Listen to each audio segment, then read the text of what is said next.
അള്ള, രഖ, റഹ്മാൻ, യോദ്ധ എന്ന സിനിമയ്ക്ക് ശേഷം 30ഓളം വർഷങ്ങൾക്കിപ്പുറമാണ് മലയൻ കുഞ്ഞ് എന്ന മലയാള സിനിമയിൽ സംഗീതം നൽകിയത്.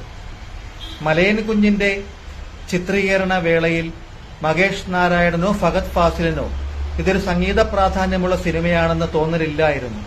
ഷൂട്ടിംഗ് പോകെയാണ് അത്തരം ഒരു ബോധ്യത്തിലേക്ക് അവർ വരികയും അരവിന്ദ് സോമയോട് കഥയുടെ പശ്ചാത്തലം വിവരിക്കുകയും ചെയ്തത്.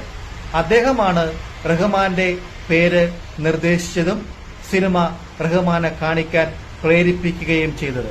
റഹ്മാൻ സിനിമ കാണുകയും സംഗീതം നൽകാമെന്ന് സമ്മതിക്കുകയും ചെയ്തു.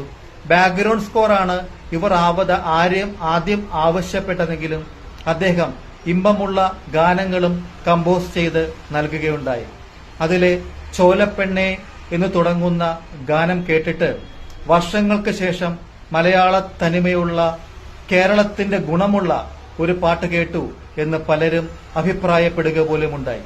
ഈ സിനിമ തിയേറ്ററിൽ വന്നപ്പോൾ പ്രശസ്തനായ അശ്വന്ത് കോക്ക് ഒരു പ്രധാനപ്പെട്ട കാര്യം ഷെയർ ചെയ്തിരുന്നു.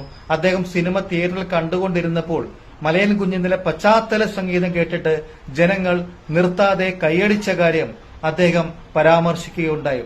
അദ്ദേഹത്തെ സംബന്ധിച്ച് ആദ്യത്തെ അനുഭവമായിരുന്നു അതെന്നാണ് അദ്ദേഹം അന്ന് പറഞ്ഞിരുന്നത്. പിന്നീട് ആടുജീവിതത്തിലൂടെ നമ്മൾ ആ വിസ്മയ സംഗീതം വീണ്ടും കേട്ടു.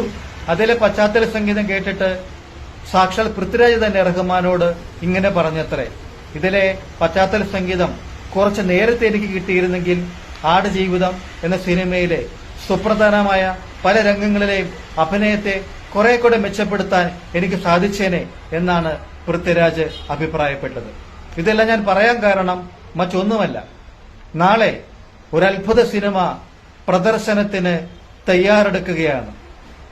എ.ആർ. റഹ്മാന്റെ വിസ്മയ മാന്ത്രിക സംഗീതവും ബുച്ചി ബാബു സനയുടെ സംവിധാന മികവും മെഗാസ്റ്റാർ രാം ചരന്റെ സൂപ്പർ പെർഫോമൻസുമുള്ള പെദ്ദി എന്ന സിനിമ നാളെ തിയേറ്ററിൽ എക്സ്പീരിയൻസ് ചെയ്യാനായി തയ്യാറാവൂ.